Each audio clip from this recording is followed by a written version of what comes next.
আদাব দাদা ভাই, একটুখানি শুনে যায়। কোরিয়ান ভাষার 7 দিন একটু ছন্দে ছন্দে, আনন্দে আনন্দে শিখে নিন। চলুন দেরি না করে পড়ালেখায় মন দিই। দেখুন, কোরিয়ান ভাষায় আপনি যদি স্বরবর্ণ ব্যঞ্জনবর্ণ শিখে যান, তারপর যদি আপনি ঘড়ির সময়টা দেখতে পারেন, তাহলে কিন্তু তারপরেই আপনার কাজ হবে হচ্ছে এই সপ্তাহে 7 দিনের নাম মুখস্থ করা। সপ্তাহে 7 দিনের নামটা আমাদের মুখস্থ করতে হবে একটু ছন্দে ছন্দে, একটু আনন্দ আনন্দ দিয়ে, একটু গল্প গল্প বলে। অনেকেই কিন্তু এটা পারে, অনেকেই পারে না, অনেকেই ভুলে যায়। সেই জন্য আমি বলবো আপনারা এই ভিডিওটা মন দিয়ে দেখুন, তাহলে কিন্তু আপনার এটা মুখস্থ হয়ে যাবে। দেখুন, ঘড়ি মুখস্থ করতে হবে, ঘড়ি সেকেন্ডে সেকেন্ডে বদলায়। এই দিনটা, এই সপ্তাহে যে 7টা দিন, এই 7টা দিন কিন্তু 24 ঘন্টা পর পর বদলে যায়। সেই জন্য এগুলোই আগে শিখতে হবে। দেখুন, আমি এক এক করে শিখিয়ে দিচ্ছি। এখানে দেখুন কি লেখা আছে, এখানে আমি লিখে রেখেছি কোরিয়ান ভাষায় সপ্তাহে 7 দিনের নাম।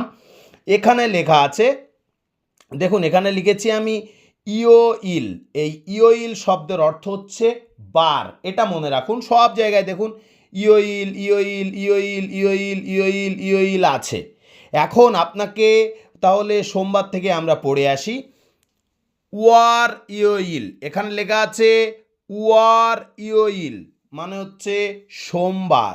ওয়ার ইয়োইল মানে হচ্ছে সোমবার। তাহলে ওয়ার লাগায় যে দিন, বালিশের ওয়ার লাগায় সোমবারের দিন।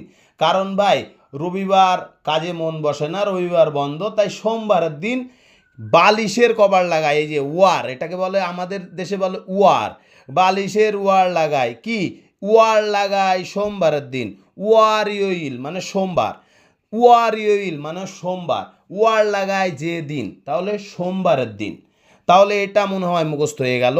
এরপরে যায়, এরপরে হচ্ছে হোয়া ইয়োইল। হোয়া ইয়োইল মঙ্গলের দিন, এটা মঙ্গলবার। হোয়া ইয়োইল হোগা মারে না যে দিন, বলে হোগা মারে না, এটা হচ্ছে মঙ্গলের দিন, মঙ্গলবার। তাহলে হোয়া ইয়োইল মানে হচ্ছে মঙ্গলবার। হোয়া ইয়োইল মানে হচ্ছে মঙ্গলবার। তারপরে কি আছে দেখো, তারপরে আছে সু ইয়োইল বুধবার। সু ইয়োইল মানে বুধবার। আমি বলি সুতে বুধ হয়, সুতে বুধ হয়, সু বুধ, সুতে বুধ হয়। সু ইয়োইল মানে হচ্ছে বুধবার। সু ইয়োইল বুধবার। সু ইয়োইল মানে হচ্ছে বুধবার। তারপরে কি দেখো,